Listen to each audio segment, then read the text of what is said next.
प्रातः काल के कुछ पन्ने मेरे पास हैं और अभी एक लंबा पन्ना और आया है।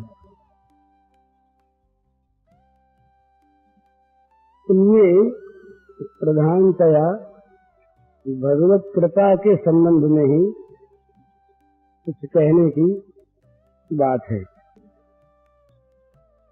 भगवत कृपा के संबंध में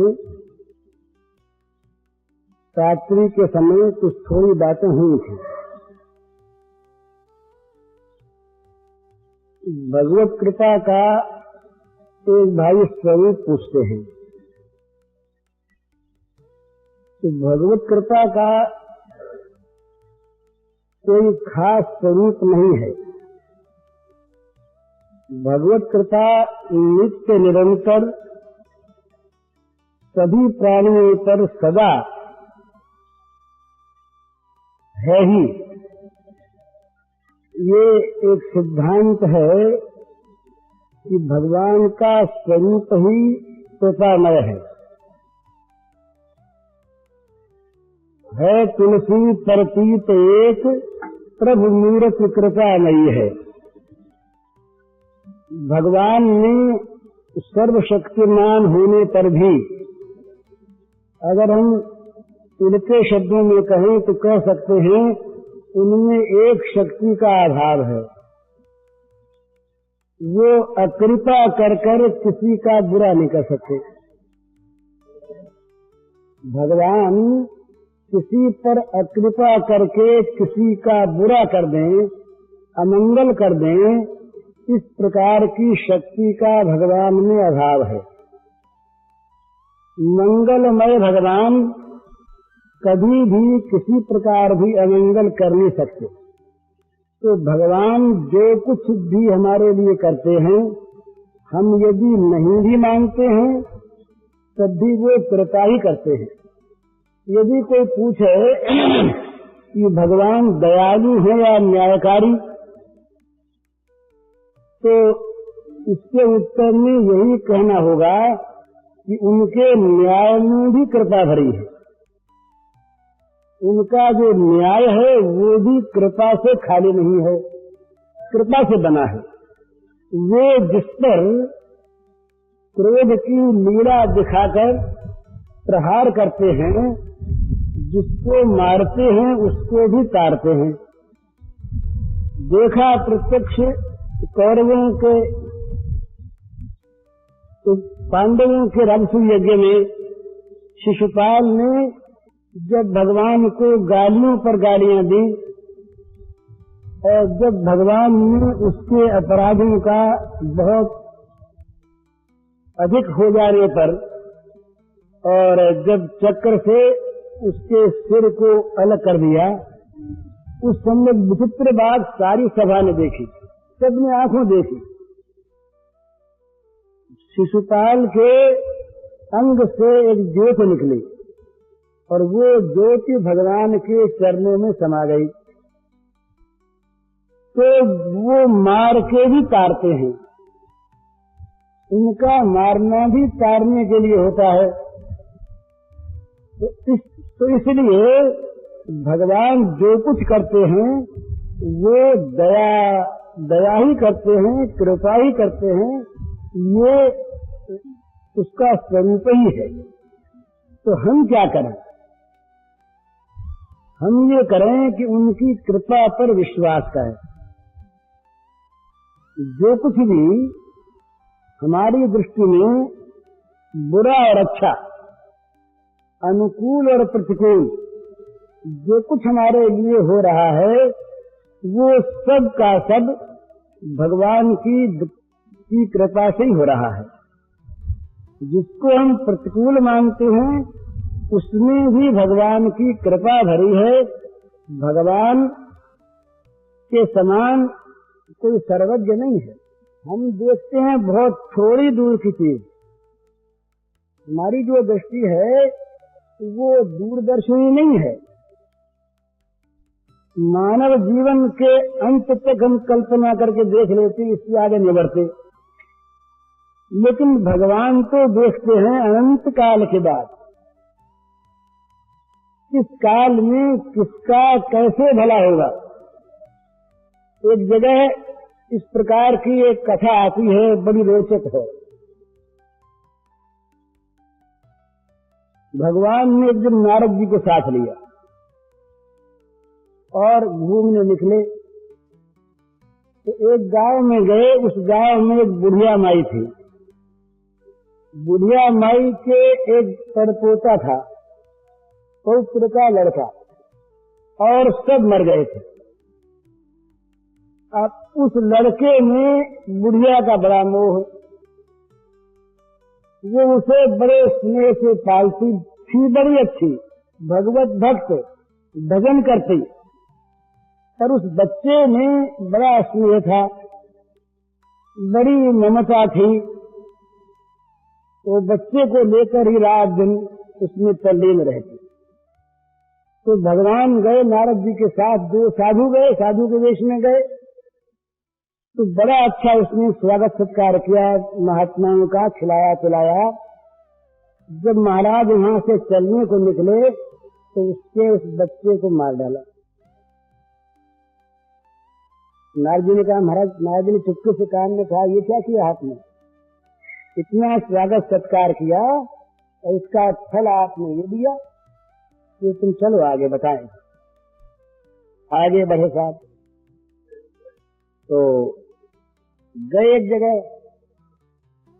तो एक सज्जन का मकान था, वहां बड़ा स्वागत सत्कार उनका हुआ। और स्वागत सत्कार होने के बाद खा पी कर जब वहां से चलने लगे तो वहां का एक हार उठा कर ले चले। महाराज जी ने कहा, महाराज ये क्या किया आपने? थे क्या? चलो सुनिए, ये जितने दृष्टांत होते हैं ना, ये एक देशी हुआ करते हैं, इनसे सब अर्थ नहीं होने चाहिए। फिर साहब आगे बढ़े तो एक बड़ी सुंदर अच्छी बिल्डिंग थी, पहरा लग रहा था। वहां जाने लगे तो पहरेदार ने रोका, कहाँ जा रहे हो? तो कहा, बाबू से मिलना है। तो कहा, बाबू अभी आराम कर रहे हैं, नहीं मिल सकते। मिलना है जरा, जोर से कहा तो दरबान ने धक्का दिया जरा पकड़ के, तो महाराज जी गिर पड़े। वहां से जब चलने लगे तो वो हार वहां डाल दिया। नारद जी ने कहा, महाराज ये क्या किया? यहाँ जहाँ धक्के लगे मार पड़ी, वहां तो आपने हार डाल दिया। और जहाँ स्वागत सत्कार हुआ वहां हार ले फिरे। तो बुढ़िया मैया बिचारी ने इतनी सेवा की, उसके बच्चे को ही मार दिया। तब भगवान ने कहा, अच्छा चलो हमारे साथ। तो ले गए वैकुंठ में। वैकुंठ में देखा तो वो बच्चा जो था वो भगवान का पार्षद बना बैठा। और 2 घंटे 3 घंटे बाद ही बुढ़िया माई वहां पर विमान में बैठी हुई और बड़ी बड़ी देवताओं के द्वारा पूजित ही चली आ रही। तो नारद जी से कहा, ये देखो, इस बच्चे का तो वहां का आयु काल समाप्त हो गया था, ये तो मरता ही। और वो बुढ़िया अगर ये न मरता तो इसके मोह में मुझको भूलने लगी थी। तो ये जब मर गया तो बुढ़िया ने तमाम मन की वृत्तियों को मुझ में एकदम लगा दिया। अंत काल में उसकी वृत्ति मेरे में लगकर तल्लीन हो गई, तो वो तो मेरे यहाँ ऐसे आ गई। और इसकी मृत्यु में मैं निमित्त बना, ये भी यहाँ आ गया। तो बताओ, मैंने दोनों का भला किया या किसी का बुरा किया? अब बोले, उन दोनों का हाल देखो, चलो जरा उनके जो आगे का हाल है वो तो पीछे मिलेगा, वो तब तक मरे भरे नहीं है ना। अब उनके घर चल के हाल देखो। तो क्या था, जिसके यहाँ वो हार ले आए थे, उसके यहाँ कुछ बदमाशों ने, शरारती लोगों ने, ठगों ने उसको अपने फंदे में ले रखा था। तो वो साधु के नाम पर, महात्मा के नाम पर, भक्त के नाम पर आते फटे ले जाते। इसको मालूम होता नहीं ठगी की चीज। अब वो हार जाने से सावधान हो गया। अब वहां पर ठगों का आना बंद हो गया बिल्कुल। तो वो बड़ी विपत्ति से बचा। और जिसके यहाँ धक्के पड़े वहाँ साधु महात्मा के लिए कभी कोई स्थान था ही नहीं। तो दरबार में जाकर के हार ले जाकर बाबू को दिया, ये हार है। तो कहा कहाँ से आया? तो कहा एक दो साधु आए थे और वो ऊपर आपसे मिलना चाहते थे। तो बोले तुमने तो निकाल दिया ना? बोले हाँ, उसी वक्त निकाल दिया धक्का दे करके। तो बोले हार कहाँ से आया? बोले हार वो डाल गए। अरे बोल तो तुमको लाना चाहिए था। अब बोले तो साधु महात्मा आया करे उसको हमारे पास ले आया करो, उनका सत्कार करेंगे। तो यहाँ सब समागम हो गया। अब बताओ हमने भला किया या बुरा किया? तो ये दृष्टांत है, ये लंबा चलता है। पर कहने की बात ये है कि हम देखते हैं बहुत नजदीक की चीज, भाई बच्चा मर गया तो बड़ा दुख है। बच्चे के लिए हम क्यों रोते हैं? हमारी बच्चे में ममता थी इसलिए रोते हैं। तो बच्चे बहुत मरते हैं, अड़ोस पड़ोस में मरते हैं, गांव में मरते हैं, देश में मरते हैं, न मालूम कितने बच्चे मरते हैं। पर जिस बच्चे में हमारा ममत्व है, हमारी ममता जहाँ पर है वहाँ रोते तो रुलाती है, वो ममता बच्चा नहीं रुलाता। और हम उसमें ये भूल जाते हैं कि मरकर जाने वाले बच्चे का कल्याण हुआ या अकल्याण, ये कहाँ जा रहा कहीं जा रहा। लाला बलदेव सिंह जी ने तो ये सुनी हुई बात है कि जब जवान लड़का मरने लगा तो उसके पास बैठ करके उसको समाचार देने लगे कि वहां जाके ये कहना। ऐसी घटनाएं और भी होती हैं। तो बच्चा मरता है, ये कहाँ जाता है, क्यों जाता है, इसको भगवान जानते, हम नहीं जानते। हम तो देखते हैं मर गया। पांचों पांडव मर गए, उसके बाद ये देखा कि भाई अर्जुन कहाँ गया, क्या हुआ। तो युधिष्ठिर महाराज ने पता लगाया। तो पता लगाते लगाते वो पहुंचे दिव्य लोक में। वहां जाकर के देखा कि भगवान स्वयं शरीरधारी वहां विराजमान है और भगवान के आयुध और भगवान के आभूषण शरीर धारण किए हुए सेवा कर रहे हैं और उन्हीं में अर्जुन है।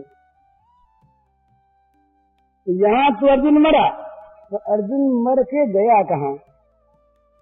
तो इसलिए जो कुछ भी यहाँ पर भला बुरा हमको प्राप्त होता है उसमें भगवान हमारा मंगल करते हैं।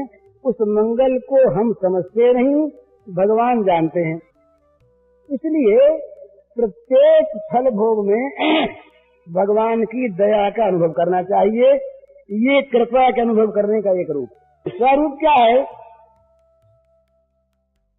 कि अपना पुरुषार्थ, अपना बल, ये जब तक भगवत कृपा से अलग है तब तक वो विनाशी बल है और वो बल हमारे अंदर अभिमान पैदा करने वाला है।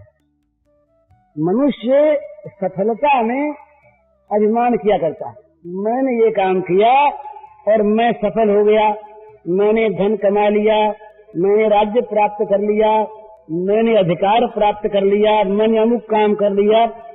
जब जब मनुष्य को सफलता मिलती है तब तक वो भगवान को भूलकर अहंकार की पूजा करता है। वो उसमें जो बल आता है काम करने का वो भगवान से आता है और भगवान की शक्ति से ही बुद्धि आती है ठीक, और उस बुद्धि से ही वो ठीक काम करता है और उस बुद्धि से काम करने पर ही सफलता मिलती है। परंतु वो भगवान की कृपा को भूल जाता है। तो क्या होता है, अपने बल का घमंड करके वो लगता है काम में, सफल होता है, घमंड बढ़ता है। तो जब बल चुक जाता है तो कश्यपु का बल चुक गया, रावण का चुक गया, बड़े बड़े लोगों का चुक गया। जब बल समाप्त हुआ फिर वही भगवान की याद आती कि महाराज अब तो बल आप दो। फिर बल कहाँ से आवे? तो भाई कहने की बात यह है कि असली बात, सच्ची बात तो यह है कि जो कुछ भी हम कर सकते हैं वो भगवान की कृपा के बल से करते हैं। न कोई माने तो भाई जब तक बल है तब तक करते रहो, फिर तो उधर देखना ही पड़ेगा। क्योंकि वो शक्ति का केंद्र वहां है। वो जहां से बिजली का पावर आता है, वो पावर हाउस एक है। वहां से अगर शक्ति न आवे तो चाहे बल्ब लगा रहे, उसमें रोशनी होगी नहीं। तो शक्ति वहां से आती है, तो भगवान की कृपा के बिना कुछ होता नहीं। इसलिए अपने बल का भरोसा छोड़कर, अपने बल का विश्वास छोड़कर, अपने पौरुष का, अपने पुरुषार्थ का गर्व छोड़कर अपने आप को भगवान की कृपा पर निर्भर कर दे। एक और बात है, कोई आदमी अगर ये समझे कि हम तो भगवान की कृपा पर निर्भर हो गए, अब भगवान जब मिलेंगे तब मिल ही जाएंगे, प्रेम प्राप्त होगा तब हो ही जाएगा, उसके लिए हम व्याकुल क्यों हों? और व्याकुल यदि हम होते हैं तो निर्भरता कैसी? तो सच पूछिए तो व्याकुलता में और निर्भरता में कोई विरोध नहीं है। भगवान के लिए जो व्याकुल है उसके पास अपना बल नहीं है। अपना बल होता तो अपनी व्याकुलता को मिटाता किसी बल से। तो जो व्याकुल भगवान पर होगा, भगवान के लिए होगा, वो भगवान पर ही निर्भर होगा, उसके पास और कोई उपाय नहीं है। और जो निर्भर होगा भगवान पर कि भगवान की प्राप्ति भगवान की कृपा से ही होगी, वो भगवान की प्राप्ति के लिए निराश होकर नहीं बैठेगा, वो व्याकुल हो जाएगा। तो इससे एक बात सिद्ध ये समझ लेने की है कि जिसको भगवान की पर निर्भरता है वो आलसी नहीं है, वो साधनहीन नहीं है, वो कुछ साधन को छोड़ बैठा हो। जिसको भगवान की कृपा पर विश्वास है वो हाथ पर हाथ रख के बैठ गया, ये बात नहीं है। वो भगवान की दी हुई जितनी ताकत है उस सारी ताकत को लगाकर एक तरफ वो पूरा साधन करता है जितना उससे बन सकता है, परंतु उसके मन में उस साधन का आश्रय नहीं है, उस साधन का भरोसा नहीं है। वो साधन भी आता है कृपा से ही, तो साधन बनता भी है कृपा से ही, तो साधन में सिद्धि भी होती है कृपा से ही। ये विशेषता भगवान, एक आदमी के पास नाम जप करने के लिए जीभ है और माला है, परंतु किसी रोग से वो बेहोश हो गया। अब वो साधन और उसके पास माला और जीव होने पर भी करे नाम जप, नहीं कर सकता। तो वो साधन भी आता है कृपा से, उस साधन का उपयोग भी होता है कृपा से, उस साधन का फल भी मिलता है कृपा से। तो वो तीनों प्रकार से भगवान की कृपा का आश्रय करता है। जो कुछ भी उसको साधन प्राप्त है वो कृपा से प्राप्त हुआ, और साधन का उपयोग कर सकता है वो कृपा से। साधन तो है और बुद्धि बिगड़ गई, बुद्धि बिगड़ गई। अब मंदिर भी घर में बना हुआ है, भगवान की पूजा भी है, गीता जी की पुस्तक भी घर में है, रामायण भी है, उपदेश करने वाले संत महात्मा भी है, पर बुद्धि गई बिगड़। और साधन का प्रयोग कौन करे? साधन सामग्री तो सारी अपने पास है। तो साधन सामग्री भी भगवान की कृपा से मिलती है, तो साधन सामग्री का प्रयोग भी भगवान की कृपा से होता है। और साधन में जो विघ्न नहीं आता ये भी भगवान की कृपा से नहीं आता, और साधन का जो फल मिलता है वो भी भगवान की कृपा से मिलता है। तो जो कृपा का आश्रय है वो आलसी नहीं है, वो प्रमादी नहीं है, वो साधनहीन नहीं है, वो हाथ पर हाथ धरकर बैठा नहीं है। वो भगवान पर आश्रय करने के बहाने वो सो नहीं रहा है, वो प्रमाद करके बुरे मार्ग पर नहीं जा रहा है। बुरे मार्ग पर जाने वाला बोले भगवान से कुछ कर लेंगे, हम तो चाहे जहां जाते हैं, ये किस प्रकार की बहानेबाजी होती है और ये पाप के समर्थन का एक ऐसा अपने मन का दुर्भाव होता है। हमारे पास अभी कुछ दिनों पहले एक पत्र आया, उसमें लिखा कि वृंदावन में हम रहते हैं और धाम में रहते हैं, तो धाम में रहकर हम पाप करें, विचार करें, झूठ बोलें, इसमें कुछ भी आपत्ति नहीं, क्योंकि धाम में जो रहते हैं, धाम में रहने से सब कुछ अपने आप ठीक हो जाएगा। तो ये ठीक है कि धाम का निवास मनुष्य के पाप का नाश करता है, पर धाम के आश्रय पर पाप करना, ये तो धाम को कलंकित करने जाना है। और ये लिखा है कि उसका जो तीर्थ में रहकर पाप करता है उसका पाप वज्रलेप हो जाता है, ये लिखा है शास्त्रों में, स्कंद पुराण में आया। तो इस प्रकार से यदि कोई ये कहे कि हमने तो भगवान की कृपा का आश्रय ले लिया, अब वो कृपा हमें चोरी में भी सफलता देगी, वो कृपा हम किसी को लूटेंगे उसमें भी हमारी सहायता करेगी, वो कृपा हम दुराचार करेंगे उसमें भी हमारी सहायता देगी, और वो कृपा हम कुछ भी काम न करके और दिन भर सोएंगे तब भी सहायता देगी। तो ये सब जो है ये तो वास्तव में वस्तु का दुरुपयोग है। भगवत कृपा का जो आश्रय है वो पापी नहीं होता, भगवत कृपा से पाप कट जाता है, इसमें कोई संदेह नहीं, पर भगवत कृपा के आश्रय से पाप नहीं होता। भगवत कृपा के आश्रय से मनुष्य में अभिमान नहीं आता, आलस्य नहीं आता, प्रमाद नहीं आता, कर्तव्य का त्याग नहीं आता और दुराचार तो आता ही नहीं। तो भगवत कृपा को मानने वाला तो बहुत अधिक साधन संपन्न होगा। भाई मेरा काम तो बनेगा भगवत कृपा से ही, और मेरा काम भगवत कृपा से बन गया, यहाँ तक मान ले। भगवत कृपा का जो आश्रय होता है वो ये भी क्यों माने कि मेरा काम बनने वाला है। जहाँ कृपा का आश्रय किया और जहाँ कृपा पर विश्वास किया, और ये बिल्कुल सत्य है, भगवान के कृपा पर जिसने विश्वास कर लिया वो भगवान की कृपा से मुक्त हो गया, उसका काम बन गया। अगर कहीं शक संदेह हो तो उसको भगवान बता देते हैं। एक बार की बात है द्वारिका की। द्वारिका में रहे एक ब्राह्मण, और उस ब्राह्मण के जब पुत्र होता था तो मर जाता था।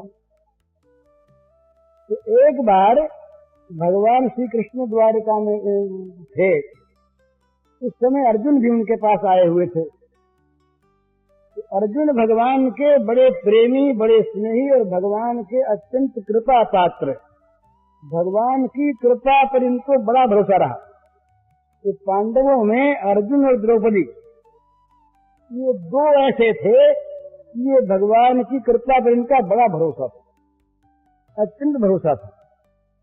जब जयद्रथ के लिए अर्जुन ने प्रतिज्ञा की कि कल हम उसको मार देंगे, तो भगवान ने विनोद से पूछा, ये भैया अर्जुन, कितने बड़े बड़े महारथी उनके यहाँ हैं और न मालूम वो क्या व्यूह कल रच लेंगे, और तुमने मारने की ये प्रतिज्ञा किससे भरोसे कर ली भैया। अर्जुन हंसे। अर्जुन ने कहा मैं भरोसा भी क्या मेरे को दूसरे का है क्या। तो भगवान ने कहा बस ठीक है। इसी पर उस दिन मैंने कहा था रात भर भगवान ने प्रलाप लीला की। तो यहाँ भी ऐसे ही हुआ।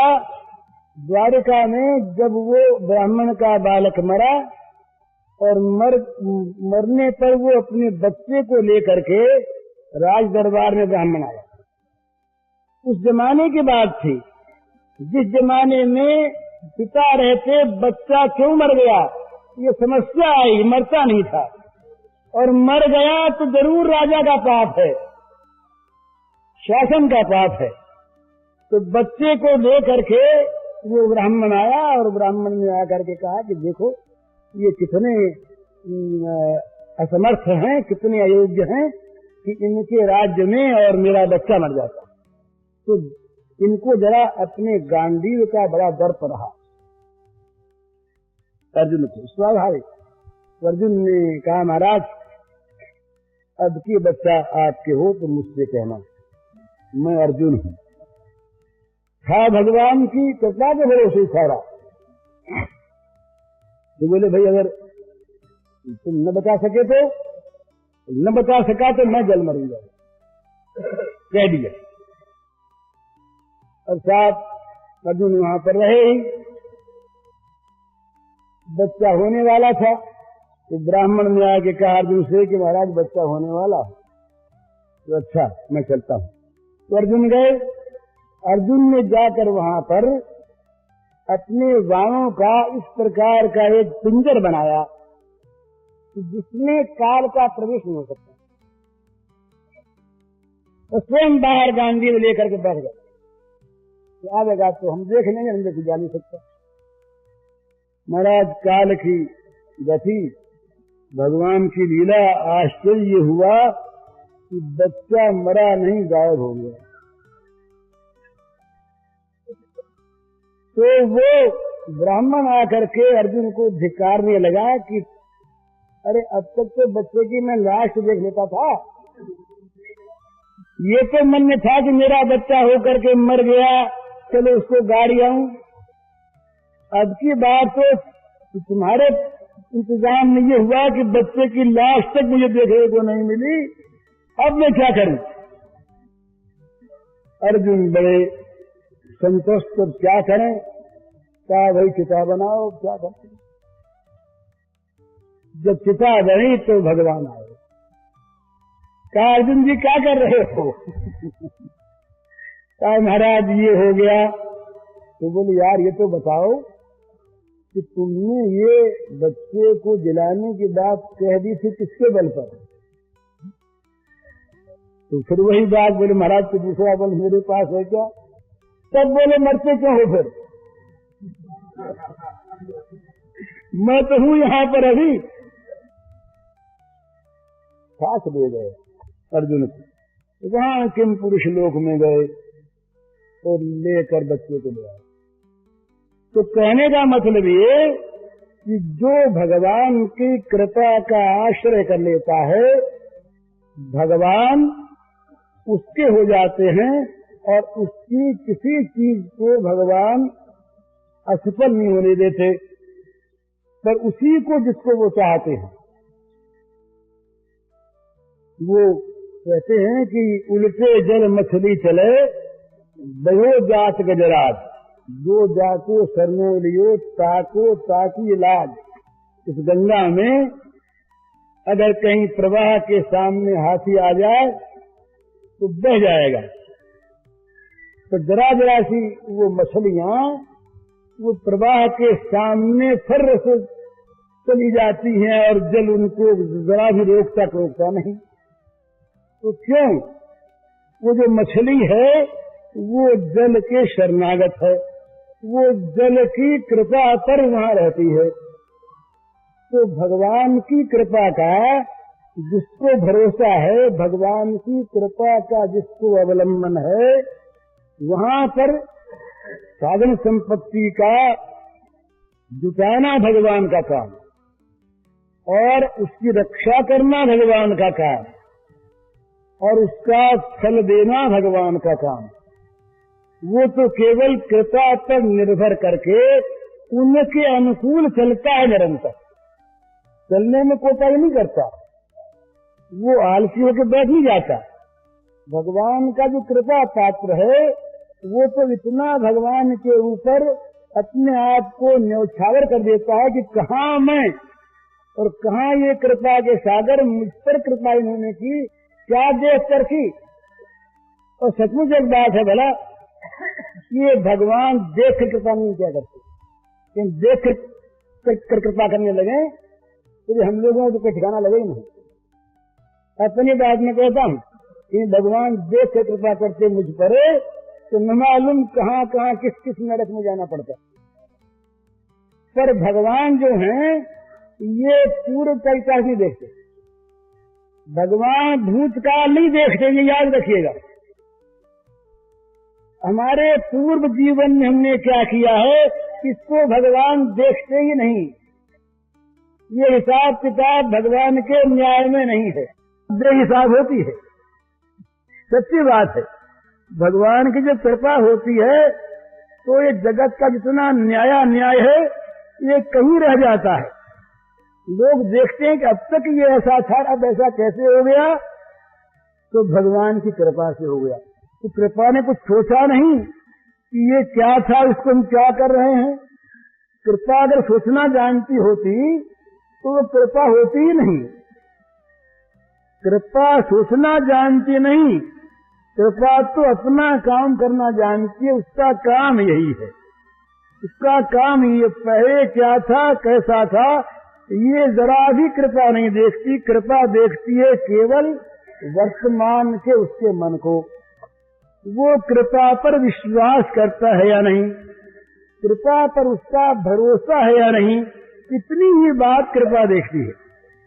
और ये देख करके जब कृपा लगती है उसके विघ्नों का नाश करने में, तो कृपा लगती है उसको संभालने में, और कृपा लगती है उसको भगवान के पास पहुंचाने में, तो फिर विलंब का काम क्या है। जहां भगवान की कृपा ने ये देखा कि इसके विघ्न मिट जाएं, मिट गए।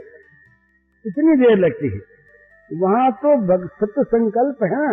तो भगवान जब कृपा दृष्टि करके भीष्म से बोले कि भीष्म जी महाराज आप सुनाओ। भीष्म बोले महाराज आप ही सुनाओ। बोले नहीं, अब तो सुनना आपसे। तो कहा महाराज सुनाऊं कैसे, मेरे तो रोम रोम में पीड़ा हो रही है। भीष्म का शरीर इस प्रकार बाणों से विद्ध हुआ था कि 2 अंगुल जगह के नहीं बची थी, ऐसा महाभारत में था। तो तमाम रोम रोम में बाण बिंधे हुए भीष्म ने कहा महाराज अपार यंत्रणा है, बोला नहीं जाता। महाराज ने जरा कृपा की आंख से देखा, कृपा की आंख से देखा, यूं देखा, और देखते ही सारी पीड़ा नष्ट हो गई। ये बहुत मामूली बात है। भगवान की कृपा की आंख से देखने पर शरीर की पीड़ा नष्ट हो जाए, ये कोई बहुत बड़ी चीज नहीं है। उनकी कृपा तो जिस तरफ झांक लेती है उस तरफ भगवान उसके बन जाते हैं। कृपा भगवान को जितनी जल्दी लाती है कोई साधन नहीं लाता। जितने साधन हैं तो सारे के सारे साधन किसी न किसी प्रकार की त्रुटि रखते हैं, किसी आवश्यकता को बीच में रखते हैं।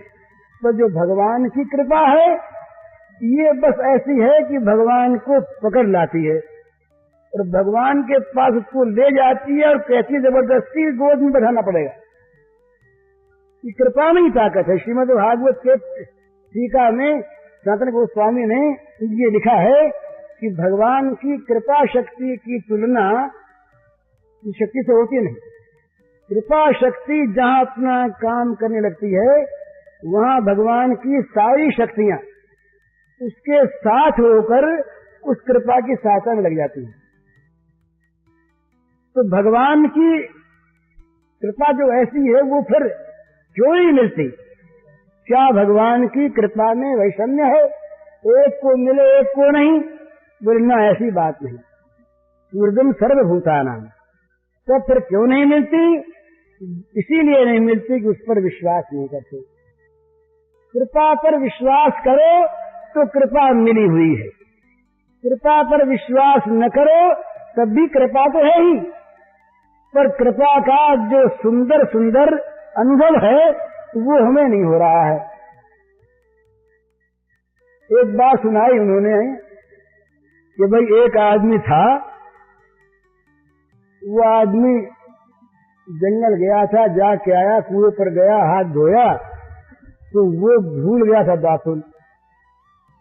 किसी ने नाच दतवन दे दी उसी समय, तो वो नाच उठा। देखो ना कितना ख्याल करते हैं, मामूली मामूली बात का दतवन में भूल गया तो पहुंचा दिया। अब वो दतवन की बात छोटी थी तो उसने उस कृपा को समझ लिया, बस समझ में आ गई कृपा, अब वो तो निहाल हो गया। इसी प्रकार से ऐसी घटनाएं हमारे जीवन में न मालूम कितनी होती हैं। अनायास उन घटनाओं को देख देख कर अगर हम उसमें भगवान की कृपा को देखें, जोड़ें, तो बस भगवान की कृपा का पद पद पर पल पल में दर्शन होगा। कितनी बार अपने जीवन, सबके जीवन में ऐसी बातें आती हैं और उसको हम उस जगह लेते नहीं। बचपन भेज दिया ना, इसी प्रकार न मालूम वो क्या क्या भेजते हैं, कैसे कैसे बचाते हैं, कैसे कैसे रक्षा करते हैं, कैसे कैसे हमको चीज देते हैं, बनाते हैं। वो मूलर ने एक ग्रंथ लिखा, उसमें लिखा है उनके यहाँ एक अनाथाश्रम था, उसमें 250 अनाथ थे। अब तो उनका बहुत बड़ा हो गया है वो, अब तो करोड़ों रुपए साल में खर्च होते हैं। वो लंगड़ा आदमी था, बड़ा भगवत विश्वासी। तो आश्रम था, अनाथाश्रम, 250 उसमें अनाथ थे। एक दिन खाने को कुछ नहीं, पहले भी मैंने कहा था, कुछ भी खाने को नहीं। तो वहां जो भंडारी था, रसोईया, खाने को देने वाला, उसने आकर के कहा कि कुछ खाने को नहीं। 9:45 बजे का सामान है नहीं, रसोई कुछ बनी नहीं, 9:45 में घंटी बजा करती है उन विद्यार्थियों के लिए, तो क्या करना। मूलन ने कहा घंटी बजा दो। उसको बड़ा आश्चर्य हुआ कि घंटी तो बजा देंगे, इस पर ये बच्चे खाएंगे क्या। घंटी बजा दी, 2 घंटी और बचती थी। जब 5 मिनट बाकी रही तो दूसरी घंटे का टाइम हुआ, तो फिर आया। बोले इंतजाम तो कुछ हुआ नहीं है, क्या करें। बोले घंटी बजा दो। अत्यंत सरल विश्वास से कहा घंटी बजा दो। घंटी बज गई। वो देखता है कि देखें 5 मिनट में क्या होता है, कि घंटी बजा दो। तो कह दिया, ये कह देते कि भाई कुछ देर ठहरो, इंतजाम करते हैं, बच्चे देर से आओ। उससे विश्वास नहीं था। घंटी बज गई। अब जब वो आखिरी घंटे बजने को थी, 10 बजे ठीक, 1 मिनट पहले वो आया। उसने कहा अब क्या करें, क्या घंटी बजाओ। उधर घंटी बजी, बच्चे खाने को आए, उधर सामान आ गया। और सामान लाके उसने ये कहा कि भाई एक दावत थी जगह पर, कोई पार्टी थी होटल में, और वो पार्टी किसी कारण से हुई नहीं। तो हमारे मालिक ने ये कहा कि अभी ले जाओ 10 से पहले तो बच्चों के काम आ जाए। तो हम बड़े दौड़े आए वहां से, सामान देखे कि जिसमें काम आ जाए। अब पंक्ति बैठी और खाने को परोस दिया गया। अब ये कैसे आया। उन्होंने ऐसी घटनाएं अपने जीवन की बहुत लिखी हैं। अंग्रेज है मूलक, तो ये मसले नहीं, ये तो अभी हुए हैं। तो बहुत घटनाएं लिखी हैं। तो भी ये वो तो 10 बजे, वहां कई घंटे पहले सामान बना होगा, अब नहीं बना सामान कई घंटे पहले बना, अब तो ठीक समय पर आ गया। तो भगवान की कृपा पर जिसका विश्वास होता है, भगवान अपने आप उसको देखते हैं। और अगर नहीं आना होता तो प्रयत्न करने पर नहीं आएगा, विघ्न हो जाएगा, आया हुआ नष्ट हो जाएगा, मिला हुआ मिट जाएगा। तो दोनों में ही भगवान की कृपा काम करती है। इसलिए जो भगवान की कृपा पर विश्वास करते हैं, वो 3 बात मानते हैं कि मेरे पास जो कुछ है साधन, संसार का या परमार्थ का, वो भगवान की कृपा से मिला है। और मैं इस साधन के द्वारा जो कुछ कर रहा हूं, वो भगवान की कृपा से कर रहा हूं। और इसका जो कुछ भी फल मिलने वाला है या नहीं मिलने वाला है, वो भगवान की कृपा से होगा। तो साधन में कृपा, साधन के उपयोग में कृपा और साधन के फल में कृपा। इस प्रकार निरंतर वो उस कृपा को देखता है। और कृपा को देखता हुआ करता क्या है, निरंतर उस कृपालु के अनुकूल काम करता है। ये स्वाभाविक है। जिसके हम आश्रित हैं, जिसने हम पर इतनी कृपा की, हम फिर क्या करेंगे?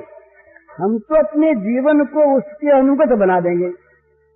जिस प्रकार वो चाहता है, जैसे जीवन को चाहता है, जो कराना चाहता, हम ध्यान में रखेंगे कि हमारी कोई चीज ऐसे कृपालु स्वामी के विपरीत न हो जाए। इसलिए हमारा जीवन सेवामय जीवन हो जाएगा। जो भगवान की कृपा पर निर्भर करता है, उसका जीवन भगवान की सेवा का जीवन हो जाता है। तो उसका और काम ही रहता। जो काम करता है वो भगवान की सेवा के लिए करता है, और ये मानता है कि काम जो मैं कर रहा हूं ये भी उनकी ताकत से कर रहा हूं, अपनी शक्ति से नहीं, अपनी बुद्धि से नहीं। कृपा का जो आश्रय है उस सब कामों में सर्वत्र भगवान की कृपा को देखता और नाचता है। वो कितनी कृपा की, कितनी कृपा की। एक एक बात उसके सामने आती है तो उसको कृपा यूं दिखती है कि मानो ये तो साक्षात हमारे सामने कृपा आकर के नाचने लगी। तो वो उस कृपा में डूबा रहता है, तन्मय रहता है, तल्लीन रहता है। उसको सब और भगवान की कृपा दिखती है। और कृपा दिखने पर क्या होता है? उसे चिंता और भय नहीं होता। जो भगवान का कृपा पात्र है उसको न चिंता है न उसको भय है। भगवान की कृपा अपने आप उसको संभालती है, उसका काम करती है, और जैसा जहां पर रूप दिखाना होता है दिखाती। कहीं मौत बन के आती है, कहीं मित्र बन के आती है, कहीं शत्रु बन के भी आती है। कृपा का एक रूप नहीं आने का, कृपा के विभिन्न रूप हैं, अलग अलग रूपों में आती है। पर जो पहचान लेता है उस कृपा को, वो चाहे किसी नकाब को डाल करके वो आवे, किसी वेश में आवे, वो जान लेता है कि ये कृपा आई है, कृपा आई है, तो जान के उसका स्वागत करता है। वो भगवान की कृपा को पहचानता है, वो जो कृपा पर विश्वास करता है, पहचान लेता है। एक हमारे एक सज्जन थे, उनके एक ऐसी घटना हो गई, दुर्घटना हो गई, तो उनको हमने पत्र लिखा सांत्वना का। उन्होंने उत्तर में लिखा, इतने दिनों तक सत्संग किया मैंने, तो क्या भगवान की कृपा का इतना भी मेरे ऊपर प्रभाव नहीं पड़ा? इस घटना में मैं उनकी कृपा देखूं। बड़ी बुरी घटना थी। उनके जामाता का देहांत हो गया था, जवान लड़का था। भगवान की अकृपा देखूं, भगवान ने यहां भी कृपा ही की। तो ये तब पता लगता है जब प्रतिकूलता आती है। अनुकूलता में तुम सभी कह देते हैं भगवान की बड़ी कृपा है, पर जब प्रतिकूलता आती है, जब दुख आता है, जब विपत्ति आती है, जब संकट आता है, उस समय यदि हृदय भगवान की कृपा को उसमें देखता है और कृपा को देखकर प्रसन्न होता है, तब माना जाता है कि कृपा में भगवान की कृपा में उसका विश्वास है। मुझे याद नहीं है कौन लड़की थी, मुझे बनारस में एक लड़की मिली थी कोई 10-12 वर्ष पहले। उस लड़की को की बातों से मैं चकित हो गया। छोटी उम्र की लड़की थी, शायद रंगून से या कहां से आई थी, और उसके पति का देहांत हो गया था साल भर पहले।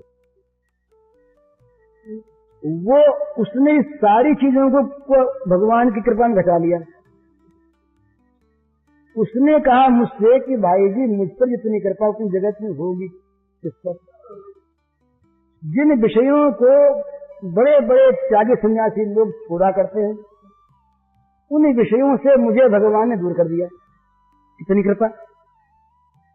मैं इन बच्चे वालियों को देखता हूं ये बच्चों के लिए कितनी त्रस्त रहती हैं, रोती हैं, दुखी रहती हैं, आज बीमार हो गया, आज वो हो गया, आज हो गया, और मैं देख कितने स्वतंत्र हूँ, मैं कितनी सुखी हूँ। फिर न मालूम उस एक बंधन के पीछे कितने बंधन और पैदा होते, और न मालूम क्या क्या विपत्तियां मुझ पर आती। और मेरे अगर मैं अगर वैसी होती तो मेरे मन में न मालूम गहनों की शौक, कपड़ों की शौक पैदा हो जाती,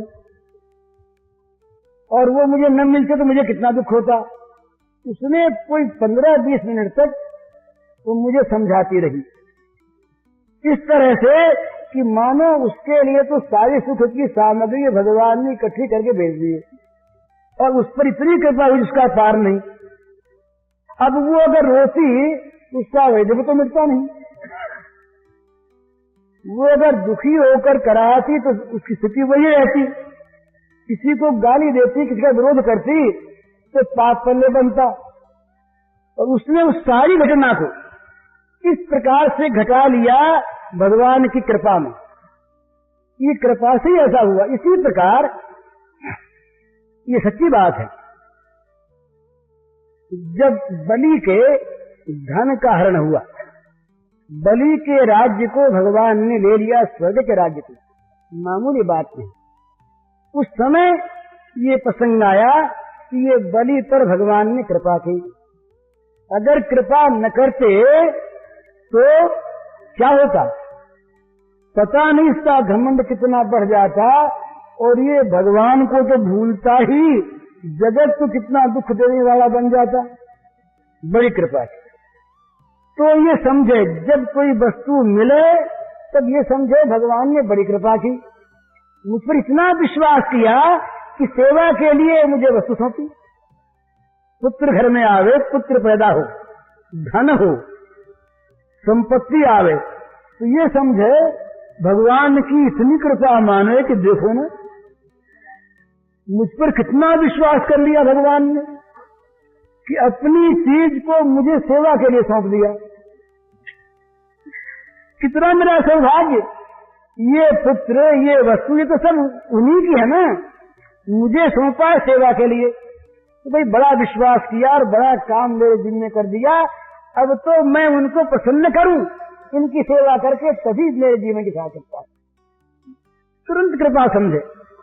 और अगर उनमें से किसी को भगवान ले ले तो बड़ी कृपा समझे कि भाई भगवान ने समझा कि कहीं फंस जाएगा, इसलिए मुझे बचाने के लिए भगवान ने कृपा की है, वो बड़े कृपालु हैं। इस प्रकार से हरेक घटना को भगवान की कृपा के साथ जोड़ दे, और जो विश्वासी होता है उसकी जुड़ी जाती, तो जुड़ने के साथ ही क्या होगा, सुख होगा।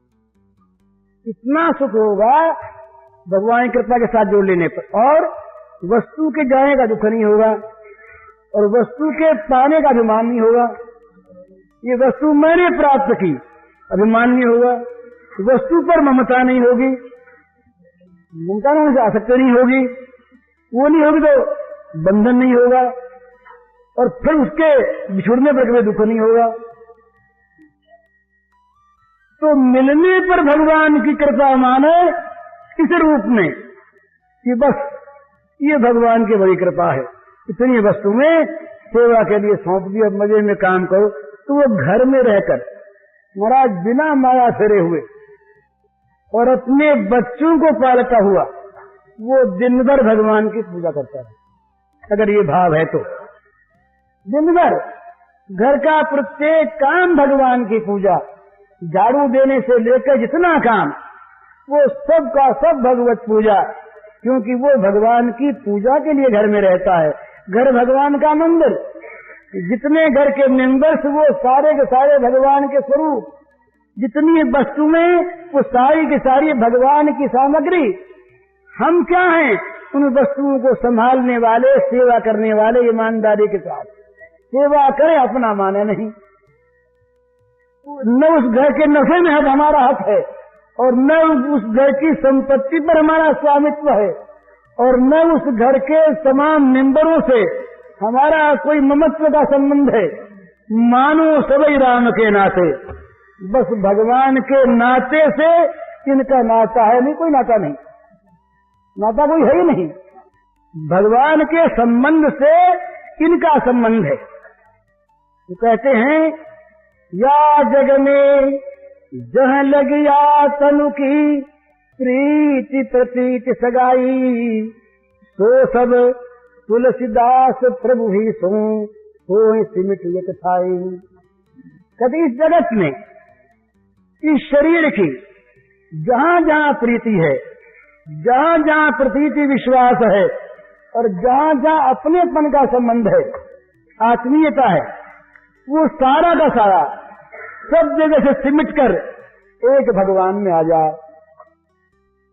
तो सारी वस्तुओं का संबंध, वस्तुओं के सेवन का संबंध, ये जब भगवान से हो गया तो भगवान की कृपा से भगवान ने अपनी वस्तु दी, भगवान ने अपनी कृपा से इनकी सेवा संभाल का काम सौंपा, भगवान ने अपनी कृपा से इनकी सेवा करने की शक्ति भी दी।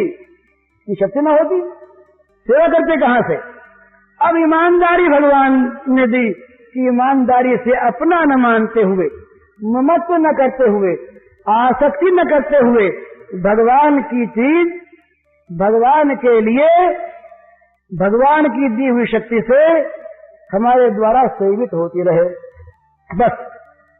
और जब चली जाए चीज तो बहुत आनंद। अरे हमें तो मतलब उन भगवान से है ना। तो सोचिए किसी व्यापारी के दुकान की 20 जगह ब्रांचेज हैं, शाखाएं हैं, और सब में अलग अलग मुनीम हैं, मैनेजर हैं। भाई यहाँ रुपए की लागत नहीं है और उस दुकान में लागत है। इस दुकान पर हुंडी करके उस दुकान में रुपया भिजवा दिया तो हुंडी शिकार नहीं, मुनीम रोएगा क्या? दोनों दुकान मालिक की, दसों दुकान मालिक की, मालिक का रुपया रहेगा मालिक की दुकान में, हुंडी की मालिक ने तो तुरंत हम न चकारेंगे तो मालिक की इज्जत पर बटवा लगेगा। भाई ये क्या है, मुनीम कहीं बेईमान तो नहीं हो गया? रुपया कहाँ चला गया, क्यों हुंडी नहीं सकरी? तो चीज जाएगी मालिक के यहाँ और है मालिक की, तो बड़ी प्रसन्नता के साथ वो हुंडी सकार देगा, रुपए वहां भेज देगा। इसी प्रकार से जब वस्तु जाए तब समझे कि भगवान ने बड़ी कृपा की, मुझे बड़ा ईमानदार माना। वो देख रहे हैं कि रुकिए कहीं अपना तो ईमान है, इसने ये ईमानदारी की परीक्षा कर रहे हैं कि क्या बात है। जब हमारे कोई दुख आता, संकट आता, कोई वस्तु जाती है, इस समय अगर हम उसको रखना चाहते हैं या किसी चीज पर हम अपनी ममता करना चाहते हैं, अपनी मानना चाहते हैं, तो भगवान कहते हैं बेईमान हो गया। चीज हमारी थी, तुम्हें दी थी सेवा के लिए, संभाल के लिए, तुम मालिक बन बैठे, तुम मालिक तो रहेगा नहीं। वो चीज छिन जाएगी और बेईमानी का केस चलेगा उस पर। चीज रहेगी नहीं उस पर अपनी माना उसने तो छोड़ते हुए दुख होगा और बेईमानी का केस चलेगा, उसको दंड होगा। तो भगवान कभी कभी तो परीक्षा के लिए चीजों को लेते हैं और कभी कभी उसका ट्रांसफर करने के लिए अच्छी जगह ट्रांसफर करते हैं, तो चीजों को ले लेते हैं कि तुम्हें अब इससे अच्छा काम सौंपेंगे। अरे कहीं कोई आदमी कहीं पर नियुक्त है, इसको किसी अच्छे काम पर दे देंगे, कोई ऊंचे काम पर, तो क्या अर्थ है, बड़ी अच्छी बात है। तो इसी प्रकार से प्राप्ति में और विनाश में, वियोग में और संयोग में, मिलने में और बिछुड़ने में, जन्म में और मृत्यु में, दोनों में भगवान की समान कृपा का अनुभव करे वो भगवत विश्वासी है। जो भगवान का उसको फिर कभी दुख क्यों होगा? वो तो